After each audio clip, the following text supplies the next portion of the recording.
What's up, Supernatural superfans? It's Nate and Krissy, your hosts of Gank That Drank, the Supernatural Drinking Game Podcast. It's the podcast where we make up drinking game rules for a favorite episode of our favorite show, Supernatural. We recap the episode for you and let you know how all the rules played out.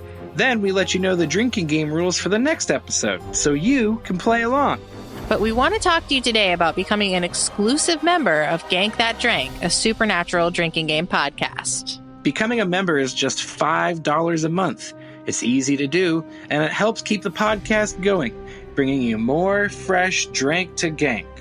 Or gank to drink, whatever. One of those two. Plus, members get every episode early and ad-free, with some extra bonus content at the end of each episode as a member exclusive. We play games, we talk trivia, we chat about what we were watching besides Supernatural.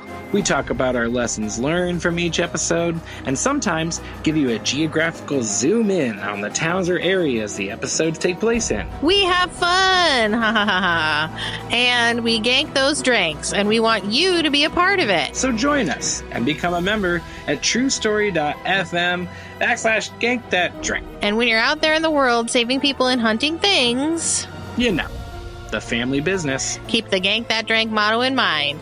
Be excellent to each other and party on, dudes.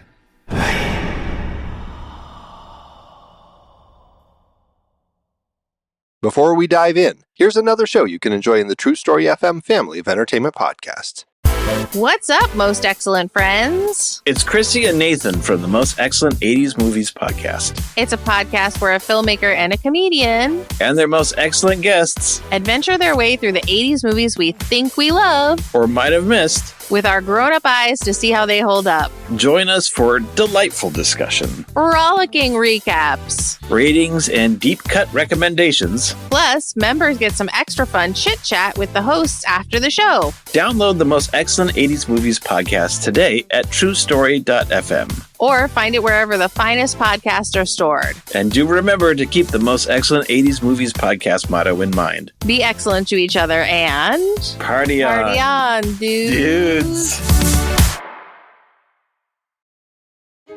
Ever wondered what happens when a Zoomer who grew up on the Clone Wars, a millennial Anakin defender, and a grumpy old Gen Xer walk into a cantina to talk Star Wars?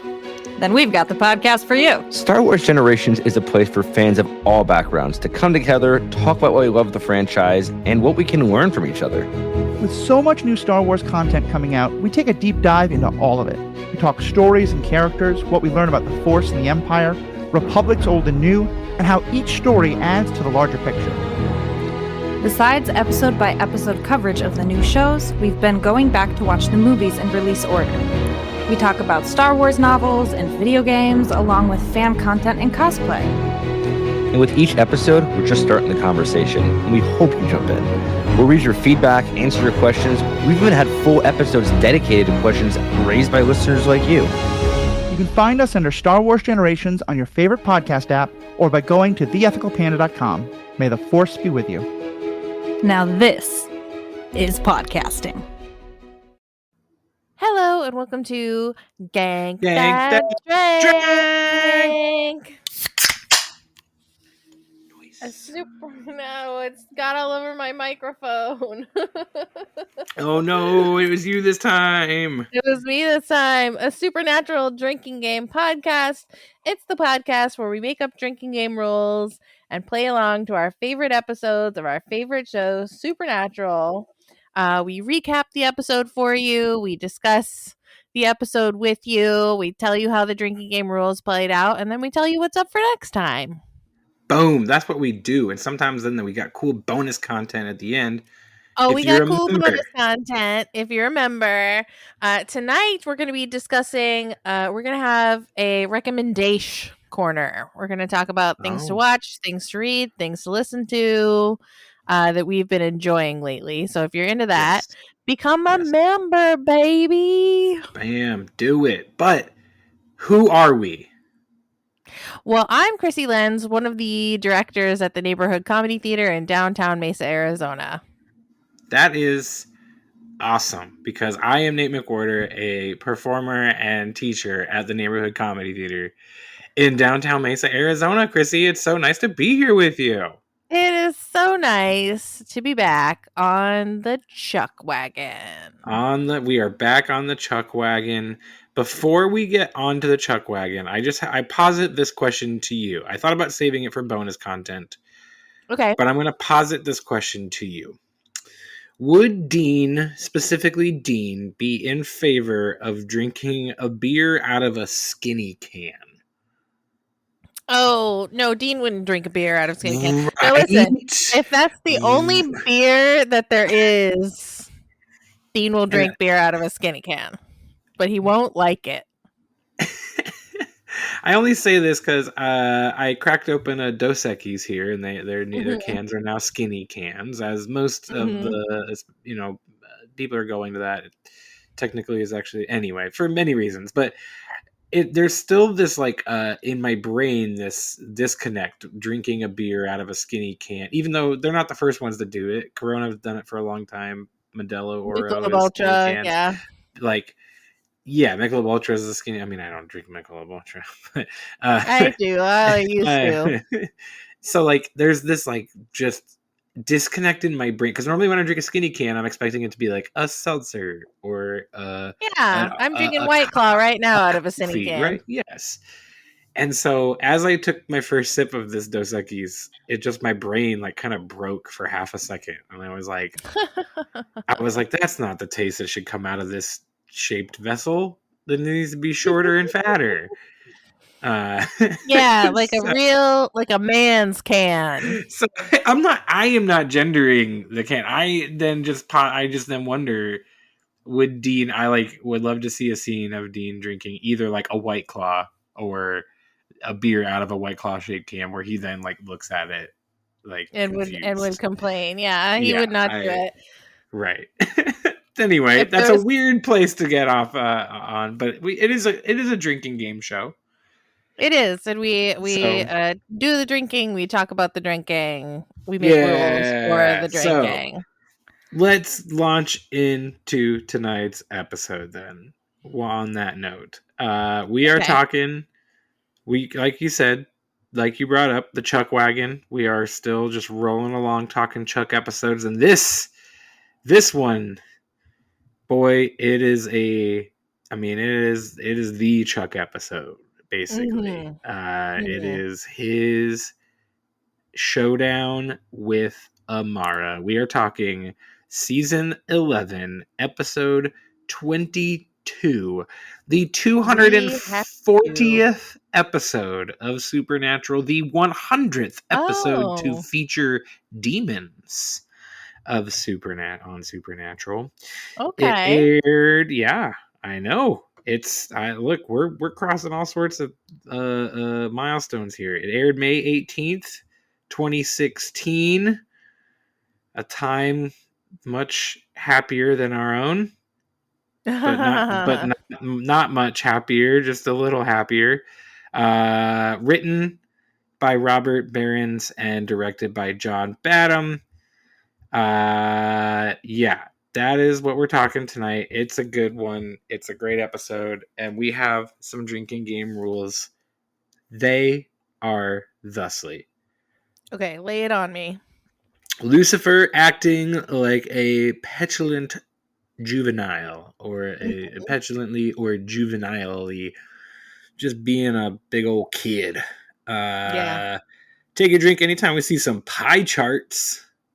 Love pie charts. I can't wait to just get into those. Anytime we're talking about the end of the world, the end of the world is mentioned or discussed. That one is obviously intended to be a heavy hitter because the whole dang episode's kind of about it. But at your discretion. Take a drink for some therapy talk. Therapy talk. We're drinking every time we talking about the. I was literally singing the your Supernatural theme song right before we came on. We need to just record that and make that our intro, I think. Yeah. I still remember most of the words kind of by heart. It's so long ago. It's probably close to 10 years ago we did that. Oh my god, yeah. It really is. I shudder saying that. Ocean's 11 sequence. Anytime we get an Ocean's 11 sequence, which I hope was pretty obvious. It was. Okay, cool. Because I loved it. Anytime Rowena insults Sam. Mm-hmm. Our big finish your drink or take a shot is for the mug kick. Okay. Take a drink for a witch attack. Although if you're just now, if you didn't listen to ahead of time and you didn't know the rules and you're gonna pause and then watch the show, go ahead and add on a drink for an angel attack, a demon attack, and a Lucifer attack. Just why not? Okay. Just throw them all in there. Add it on. Add it all in there. Tack them on if you want. I realized I probably should have done that as I was watching again. Take a drink for some Jedi Amara. Anytime we get some good Jedi Amara going on. And then we're taking drinks for BM scenes. Which I forgot about, so I think that my count's going to be way off on that one, because for some reason I just, like, that one was at the bottom of my list. I just kept forgetting to watch for it. There aren't too many. I thought there were gonna be a lot more, and so yeah, we'll talk about it at the end. Them's the rules. And then I want to talk at the end about a rule I think I should have put in that I normally do, but I really should have for this one and for some reason didn't. Mm-hmm. So okay. Are you ready to get into it, Krissy? Oh, I'm ready, Teddy. Good, because the episode literally just gets into it. There's no then. We're picking up from the instant the previous episode, All in the Family, left off, which is Lucifer and God seeing and meeting for the first time. And this is obviously where we get some good Lucifer being a child. Petulant. Petulant. Lucifer petulance is an interesting phrase. That sounds like a heavy metal album. Mm-hmm. Lucifer petulance sounds like a Godsmack album. All right. So Misha is so good. Like we've already said, he's so good at doing his like impression of Mark Pellegrino as Lucifer. But when he's being especially petulant, it's even better. It's like, how is he not nominated for an Emmy for this? Because people overlook Supernatural. Correct, because it's on the CW. Like it's the way his eyes, like he, like everything, just the tone when he's being like super sarcastic, like he's so good. It's his range as Cass is incredible, and it is always fun when they do give him a break from the growly voice. He does such good acting. He makes the most of it. He makes the most of every time they release him from the growly Cass voice that he accidentally stuck himself with. Yeah. So good moment here. Where were you? Well, it's a long story. Chuck being Chuck as usual, and basically, like, I can't give you what you want. We have a stare down. And yeah, it's a fun little. You're not gonna say it. Screw you. Screw all of you. And that's where we get like a little bit of Cass. Like I feel like Cass came through in that moment too. You know, like he got a little growly. And then it's Supernatural. Cut to loud rock music being played from a bedroom. Lucifer, come out of there. You gotta come talk to God, your dad. Please. No, I'm not coming out of my room until. And Sammy's like, it's my room. Yeah, I love that. What are you talking about? It's my room. I'm not coming out unless he's ready to, like, again, some more Lucifer petulant, juvenile behavior. So, and then we get, so I should have made pop culture reference a dang rule, because boy, there's a lot. It's going to be a rule on the next episode. Okay. Yeah, and I'm like, we do it all the time, so I felt like I needed a break, but this episode deserved it. This is the worst episode of Full House, Dean says, as Lucifer is locking himself in the room. We cut to Crowley, who is saying the unfortunate line that he wants to make hell great again. which 11 years later, or 9 years, however many years later we are now, 9 years later feels even Feels like a more, million years. feels so anyway. Boy, hell is great. He's trying to get the demons to, like, you know, overthrow Lucifer because he's been cast out and made to lick floors, and the demons all just like chuckle at him, and they're like, nah, we're not doing this, we're not on board, you're doing the same thing. So this is where we see pie charts. I love the pie charts strewn about the table. What do you think is on those pie charts? I think it's Crowley's idea of customer satisfaction, because, you know, we learned this in the episode season 7, Time for a Wedding, that he's all about customer satisfaction and integrity in the industry. So I think he's all about improving his stats. And those stats being like souls claimed and stuff. Like, I just want to know who printed those out, who compiled the reports, what Word document exists on what computer. Like, hell has a printer. Oh, hell is full of printers, and they True, don't probably, work, yes. and they don't, and they're always low on toner, so they print really badly. Whereas in heaven, the printers are always low on toner but never run out. Yeah, it's a miracle. I like to think that Crowley made those pie charts because he was so excited for his little presentation. Yes, that's what I'm imagining. I'm imagining him on a computer, like typing away, doing spreadsheets, and like putting them into tables, and then going to a Kinko's. Because again, there's no way hell has a printer. But hell has a Kinko's. Hell probably. Oh yeah, it definitely has a Kinko's. Going to the Kinko's, getting it printed out. That's such a dated reference. Do those even exist anymore? Do they even have? I'm sure they still. FedEx. They're FedEx Kinko's stores. now. Yeah, whatever. Yeah. So UPS store. I've been watching Better Call Saul, and that's a prominent place in that show. So I love this just scene where the demons laugh at Crowley. I think it's so funny. They're like, and then he's like, well, then why'd you even come? They're like, we just wanted to see the monkey dance. Like, you're hilarious. You're our favorite. Like, do you have a plan to beat Amara? No? Okay, bye. We're out of here. So we cut to Chuck making some pancakes for the boys. I love Mr. Mom Chuck.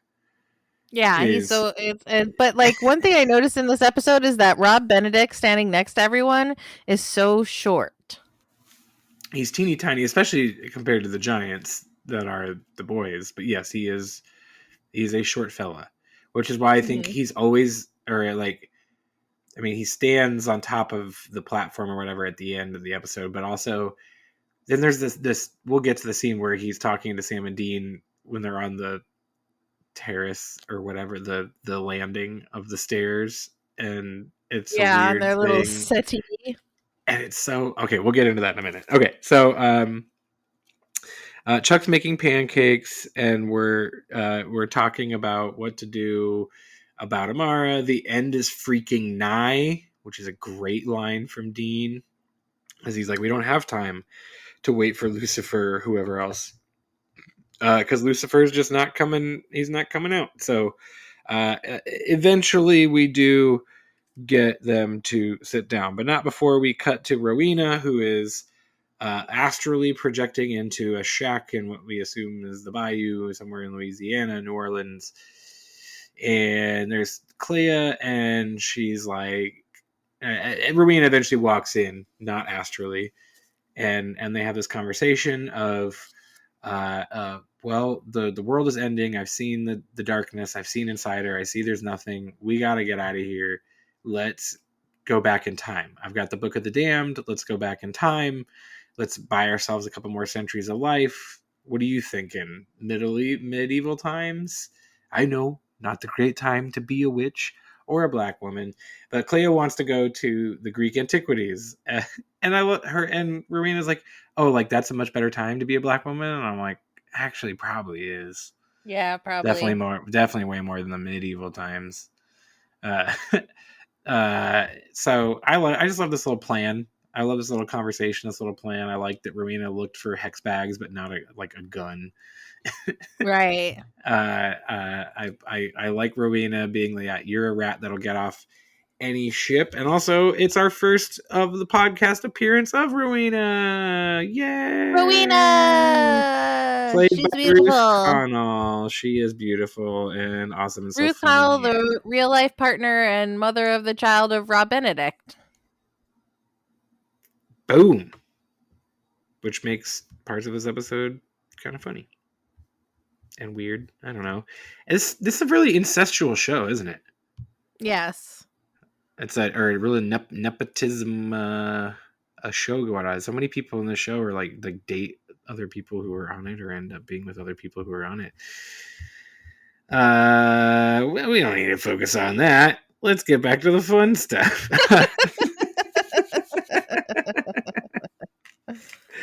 So Chuck and Lucifer, they're finally able to sit down and have a talk. So this is where we get our therapy talk. Therapy talk. Why don't you use I feel statements?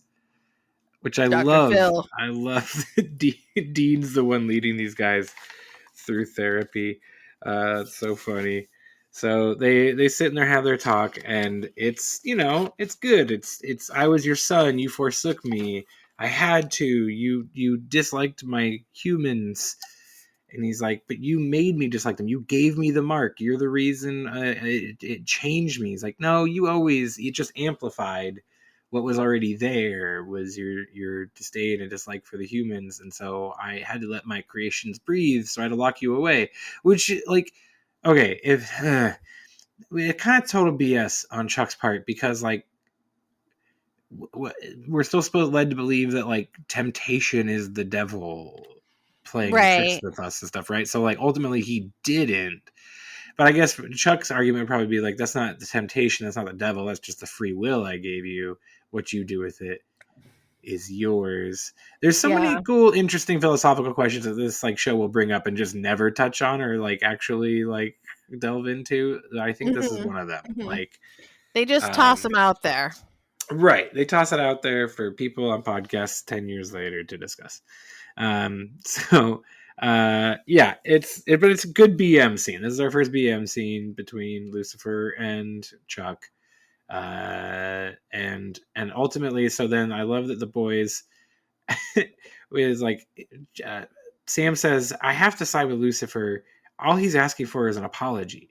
And you're not willing to give it to him just because you want to be right. And Dean's like, yeah, I apologize to Sam all the time. I don't really mean it. And I don't mean it, yeah. Hey, sorry. See?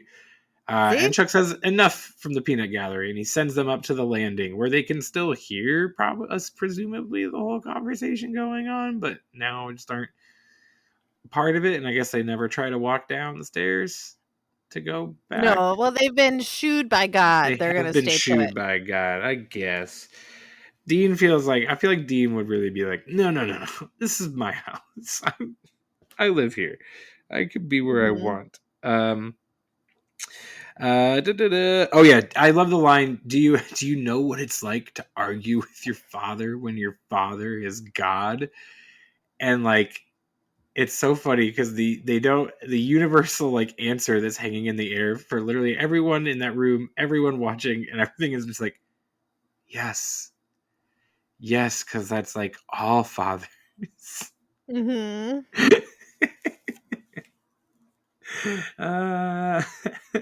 It was such a good moment of the boys, like you could see them just thinking about John, right? And like, this episode has so many great lines for being such a like narrative plot myth like story arc episode. There are a lot of great lines written and delivered. Yeah, it's a clever episode. Yeah, it really is. I like it a lot more than the previous the All in the Family. I will say.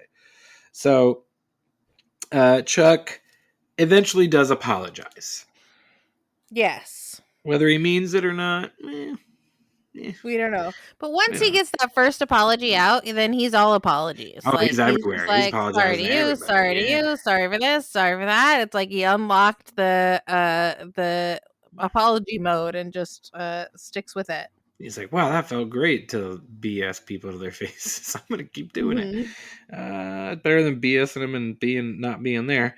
So now that Lucy is written in all my notes. So if I accidentally call Lucifer Lucy, we all know who I mean. Lucifer is on board, and now what do we do? All right, it's time for a plan, and Chuck has got it. And how does he got it? He's got it like it's an Ocean's 11 round him up sequence. That's right. We don't have archangels, so we need to fill their places. Yes, and he says the line, we're still a few members short of the starting lineup we had back last time we locked Amara up. And it's like, okay, well, who do we need to get? Or is it we should get some hands of God? That's a little redundant, Chuck says. And he wiggles his hands. Yeah, it's funny. The Chuck with his hands at any time. Actually, that could have been a good rule too, because he like does hand things several times. Hand things. Oh. Anyway, so we get the fun sequence of going and rounding up the team. So first putting the band together. That's right. We're putting the band together. We're moving right along, straight up like traveling by map, like the Muppets. But not traveling by map, just traveling by God power, which is how Dean shows up in hell to try to sway Crowley, who, by the way, drink for pie charts, as we see on the table, is still wallowing in his pie charts that no one wanted to read. Dean says, sober up. I'm on a mission from God. He doesn't say this, but he basically says, I'm on a mission from God. But Crowley, I don't think it's in this one, but it's in the next one, where he has this great line where he's like, it could have been Game of Thrones, like go out on top. And I'm like, wait, did we know how Game of Thrones ended in 2016? I don't think we did yet. I don't know. I don't think Game of Thrones had ended yet. And I'm like, that's not how Game of Thrones ends at all. Yeah, I mean, I guess they go out way on the bottom. Yeah, they don't go out on top. That's for sure. One person does, but he's chill. Anyway, Dean is the one trying to convince Crowley because they're bros, and Lucifer is the one tasked with trying to go. He says, I see you trying for a bromantic rekindling, and I just love that line, bromantic rekindling. That's another good album title, bromantic rekindling. So the Lucifer is up trying to convince the angels, which just feels like the worst plan to do. I don't know who else you would have sent. Like, bring Bobby back to life and send him up. I don't know. Like, that just seemed like it should not have worked. Is the way I feel. And he transforms back into Castiel, and so Misha gets to do that beautiful piece of acting where he is he's being Lucifer, and then he transforms into Cass, and then he goes back to being Lucifer, and it's so good. I just love Misha Collins. It is quite good. But the angels are like, well, we don't like you either. Like, get out of here. We don't like either you, and you let him inside you. No, we're not doing that. You're cray cray. And who's in charge of wooing the witches? That would be Sammy. Yeah. As Clea and Rowena are assembling the pieces they need to go back in time with the spell from the Book of the Damned. They need a pig jaw. Sammy appears and says, check.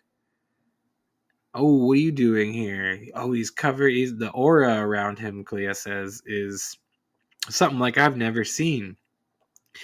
And Sammy's like, yeah, no, I'm with God, and we're going to try to fight the darkness. And Rowena's like, no, that sounds stupid and dumb. And you're a big moose, big and tall. Her insults are big and tall, big moose, and what was the other one I wrote down? Shoot. Oh, when he first shows up. There's a third one. Giant. Yeah. You're a giant. What do you want, giant? Yeah, it's so funny. I love when and either her or Crowley dig into Sam. I think it's so funny. Yeah, so it's great. Yeah, we kind of go around the round tree. We do a herald in the middle of this episode, and yeah, which is an improv term for those of you who don't know. It's an improv form made popular by the UCB. I forgot we have to explain that. I just thought everyone knows what a herald is. I give our audience credit, Krissy. I believe more of them probably know what a herald is than we want. I think a good chunk knew. Yeah. So eventually, everyone gets convinced. Okay, I do have this question though. Vessels in heaven. Mm-hmm. Why?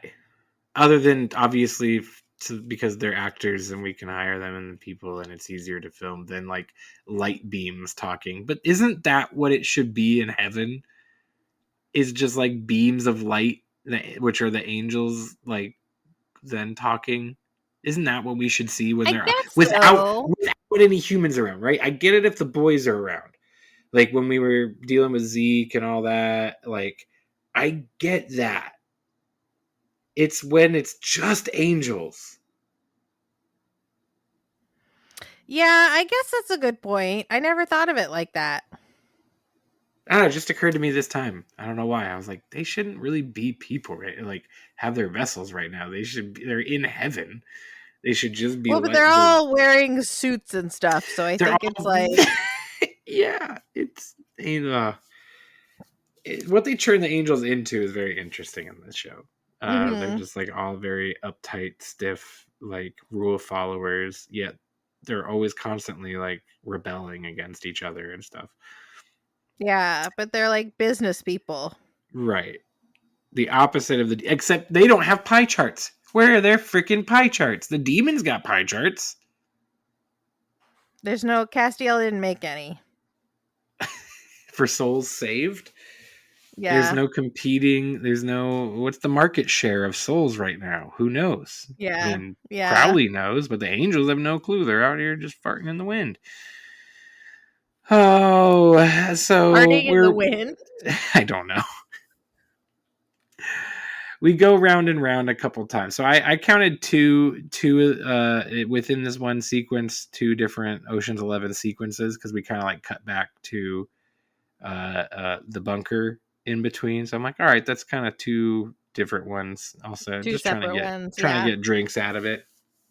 Yep, trying to squeeze those drinks, trying to gank those drinks. Yeah, trying to gank those drinks. So we reveal that Dean cannot kill Amara because he's all crushing on her, and he wants to kill her, but he wants Chuck to kill her. He can't. And there's this weird moment. It's actually this great moment again where you get a great Misha. He doesn't want her to go back in the box. Right, he doesn't want to go back in the box because he doesn't want to be tempted by her ever again. So he wants her to be dead, but he also can't kill her because he wants her. It's really messed up. And that's kind of what Lucifer says. And it's also a very funny moment when Lucifer basically like outs Dean to Chuck for like his infatuation with Amara. Yeah. Even though Chuck is assumingly knows this, but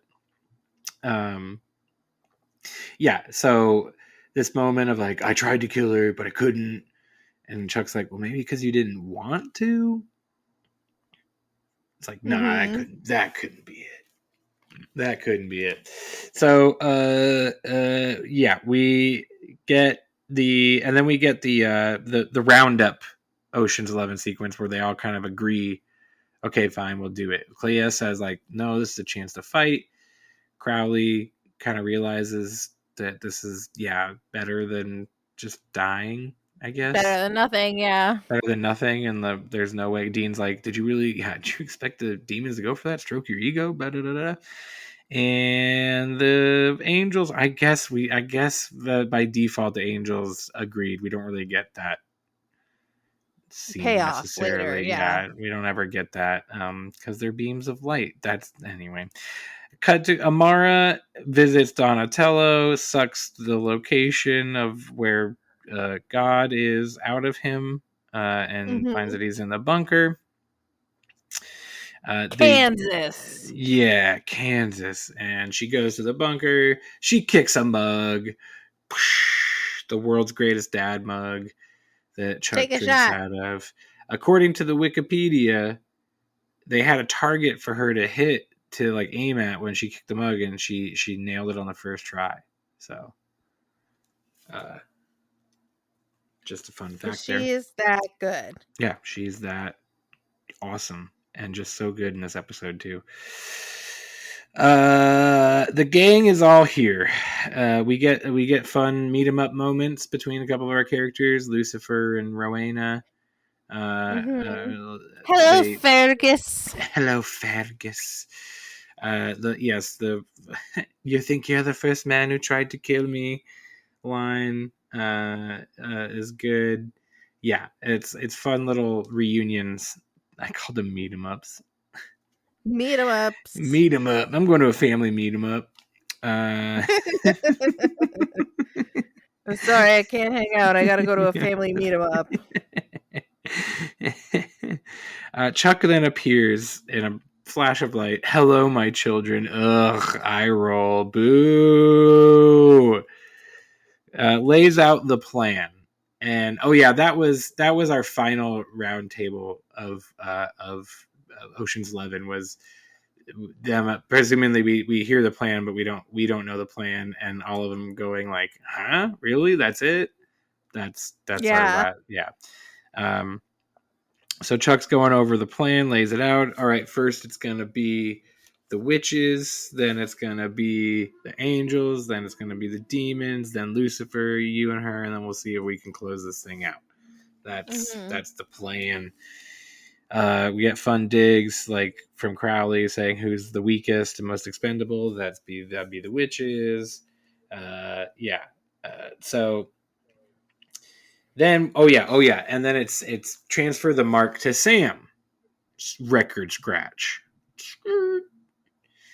Yep. Dean's like, whoa. Over here, sidebar. BM scene. You and me right now. Yeah. I'm damaged goods. Why can't you use me? Exactly. You've already had it. It's corrupted you. You can't handle this. Sam can handle it. Dean, you always said that if it wasn't going to be you, if it couldn't be you, then it had to be me to deal with her because you can't. Why are you not down with this? And he's like, what happens if you go crazy? Well, like, lock me up, throw away the key. No, I'm not doing that. We get just the usual back and forth. And this was the moment when I realized I was supposed to be tracking the BM scenes. So it was all retrograde guessing from this point. Yeah. There's only the one before it, so I think you only missed the one. Ultimately. Okay. So then now it's attack time. We get Astral Rowena saying hello to Amara and saying, I'm with God. You want to come kick his butt? Because I'm on your side, girly. You and me. We gonna do this thing. And Amara shows up and she's like, you're a liar. I know this is a trap. How am I going to repay you? And before she can figure that out, Rowena zaps her. And she's like, haha, that tickles. You're just one witch. You think you can take me down? She's like, I'm not just one witch. And then the whole full-on attack from what is now a coven, not just a witch's den, as we learned earlier. It takes 3 for a coven. Mm-hmm. Take a drink for a witch attack.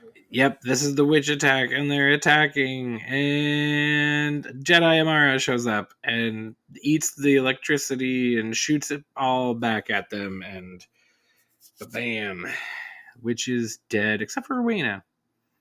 She gets to stay alive. Yeah, I was glad you spared Rowena. Me too. I think she just respected her. I think that's why. Amara is such an interesting, fascinating character. And obviously by doing the Chuck Wagon, we've kind of like subsequently done the Amara thing. Probably missed a couple episodes before. But yeah, I think like, and especially in her speech at the very end of this episode, where she's like, it doesn't have to be this way. Like, you didn't have to lock me up. It didn't, right? We talk about free will, like the free will of these two celestial primordial beings. Which is why, by the way, we learn also in this episode that Chuck can bring Cass back, but can't bring archangels back because they're made of different stuff. Yeah, they're made of different ingredients. Different star stuff. So, yeah. So the witches attack, then the angels attack from up above, and they try to smite Amara. That doesn't work, so it's time for the demons, and the demons are swirling around her and kicking her, and Crowley is like leaves and he punches her and really does a number. She still limps into the warehouse, and like, yep. Where are all these warehouses? I mean, I know there's a lot of warehouses out there, but they always know where the empty ones are. They've got a guy. There's got to be a guy or a directory. Whose only job is to always find an empty warehouse. Always they have an empty warehouse. Yes, so Amara gets in there and she sees Chuck, and now she's like, I can't believe you've cheated again. Why do you do this? Lucifer stabs her. She's really down for the count. And this is where we get our third BM scene between Amara and Chuck. All about what, we were these beings, and he's like, I wanted to create and you wanted to destroy. Well, that's not the way I saw it. Like, we're the yin and yang, the light and darkness. We're both powerful together. Without one, the other one's not as powerful, and all this. And it's this really interesting, like, back and forth, and this interesting dialogue between the two of them about like, yeah, we have free will. You didn't have to do this. This could have been negotiated. This could have been, but like, why did it all have to come to this? And Chuck doesn't really have super great answers. Like, right. Yeah, he really doesn't. He just doesn't. And so she is like ready to give up. Just kill me. And that's when Chuck's like, yeah, sorry, not gonna do that either, and starts transferring the mark to Sam. And when Amara realizes what's about to happen, she goes, no, I will die a million times. I will kill you just as many to never go back to that place again. As the mark starts appearing and then fading away from Sam, reappearing on Amara. And because, like, I mean, she says this while she's choking Chuck. I forgot to mention that. She's like totally choking him and then force choking him. So we get more Jedi Amara because she's force choking. More Jedi Amara. Chuck. And she's like, no. I'm not going back to that place. I hate it. And she beats the crap out of Chuck and nearly kills him. And only reason she probably doesn't is because Dean kind of like is like, no, don't. And she clearly is like affected by that. And so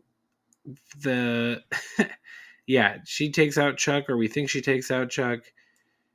We go away and cut back from commercial, and like, Amara, what have you done? You killed Chuck. No, he's dying.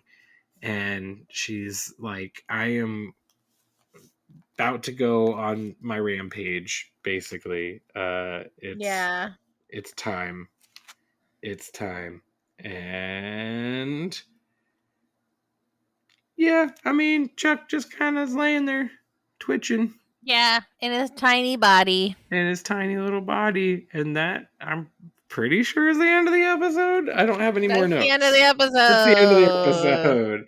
Yeah, there's no like other BM scene wrap up or anything like that. We are just on to the finale of season 11. Yeah, that was a good episode. That was a meaty, hefty, beefy treat. Yes, and it features so many years of culmination of characters and storylines and arcs and it's a good one. I liked it. Watching it here, I think for the third time, I'm like, yeah, no, I really do still like this episode. Mm-hmm. I think there's so much about it that could be, can really be a cause for discussion and stuff. So I really do. I like it, and I like the mix of the biblical and the Dante and the just kind of like putting all the myths in one. And that's what the show's about. Like, I think that this is a really great example of the true ethos of Supernatural is like, we're going to create this story. It's going to have adventure. It's going to have peril, but it's also going to have love. But it's also going to like take all your favorite stories and kind of put them into one. Yeah. And it's going to mix them up and shake them around and make them something you never imagined. Right. And that's like even evident by having like our fun like Ocean's 11 style sequence where it's like, yeah, I just like, who thinks to do that? I don't know. I think it's a good device to like move your episode along quickly, especially when you're trying to like assemble a crew. But like there's more boring ways to do that, and I think that they do so many fun things, and so this episode made me appreciate the show a lot, like most of them do. But this one really, I liked it. So I think we still get one more Chuck Wagon episode in the end of season 11 here, and then maybe we'll take a slight break before getting back on it. Okay. Because there's only a little bit more left to go, so I'm gonna game it out and see how many more we would have to do. But we might take a brief pause because there's a couple of Monster of the Weeks I think I want to maybe do. Okay. Next. So, Krissy, speaking of next? Oh, wait, no, not next. How did the drinking game rules play out? How did they play out? Oh my gosh. How many times did you count Lucifer acting like a petulant child? 4. I also got 4. Hell yeah. Okay, good. How many pie charts? How many times did you see some pie charts? I only saw them once, but I know that you got twice. I got twice, yes. So it's the first scene where he's with the demons, and then when Dean comes in, they have like a wide shot, and they're still sitting there on the table. So funny. Pie charts in hell. Ooh, another good album title. Anytime the end of the world is mentioned or discussed? I got 9. I got 6. So, like I said, that one was very much more like a subjective. They're talking about it kind of a lot of the time. So I think I went for more like literal, like they say end of the world or like. Okay. I don't know. I who knows how I counted. I was just trying to drink, but you were trying to drink more apparently. I was trying to drink more, baby. I only got 1 therapy talk session. Oh, I counted 2. 2? Okay. Both. Wait, were they both Lucifer and Chuck? Yeah. Okay. Yeah, because I guess they cut away and it cut back and cut away. Ocean's 11 style sequence. I got 3. I got 4. Okay. All right. Rowena insults Sam. I think we both had 3. 3. Yep. Obviously, our mug kick happens once. The witch attack happens once. Although, like I said, probably should have been one drink for every attack. Jedi Amara twice. Oh, I only counted once. So I counted like when she takes the witch's lightning and like shoots it back at them as being also a Jedi. Sure. More of a Sith style move, but yeah, I could just count it when she lifted him up in the air and was does the force choke. People. Yeah. That's what inspired me to create the rule, and then upon further rewatch, I was like, oh yeah, the lightning, that's a Jedi thing too. And then I have 3 BM scenes. Oh, me too. Okay, good. Yay! Okay, cool. So yeah, that was the game. It was, not the heaviest game, but it was there. If you play pop culture reference, you'll drink a lot more because you have like Game of Thrones, the Full House references. There's several others that I'm forgetting at the moment, but yeah, I liked it. I liked this episode. I did too. I thought it was a really fun game, and it was a fun watch. I enjoyed watching Misha Collins so much that it just took me through the episode on a little wave of happiness. Yes. This wouldn't be the worst one to maybe do a mashup of either. Yeah, it could be interesting. I think there's enough action, and then you have a small, but like they're all like, they're all big characters rather than it being like we're playing some random, extra or bit person, right? They're all big fun characters that people will get to play. Mm-hmm. You get a brief Donatello moment, like there's enough like actiony like kind of things I think that happen. I don't know. Yeah, I think it would be a good one. I'm gonna mark that in the mental notebook for years to come. This one might be. Yeah, and I'll ask you about it at some point. And I'll be like, I can't when remember. I'm like, what episodes did we say? What episode are we gonna play next, Krissy? We're gonna hang out in season 7 for a while. We're gonna do some season 7 exploration. There's and we're gonna season start 7 with... we haven't done. Yep. We're going to do season 7, episode 3, The Girl Next Door. Mm. An episode directed by Jensen. Oh. Yeah. All right. Here are your rules. Are you ready? Ready. If someone says Leviathans, take a drink. If Sammy has a Lucifer, or hallucination, take a drink. If Bobby says balls, take a drink. Take a drink for a pop culture reference. Take a drink when Dean talks about pie. We're playing the gank rule. If anyone says gank, take a drink. Mm-hmm. Although I think it should be a shot. I think it should be a shot, finish your drink. Yes. If someone says gank. If someone says pituitary, take a drink. If Dean says, son of a bitch, always take a drink. If someone says freak, take a drink. And if someone talks about the other shoe dropping, take a drink. You know which episode this is. I'm trying to remember. This is the controversial one where Sammy falls in love with the monster. Oh. And Dean kills her. Yeah. With now Jewel I remember. State. Yeah. Oh, I remember. I remember this one. It's hard. It's a hard one. But it's a fun one, too.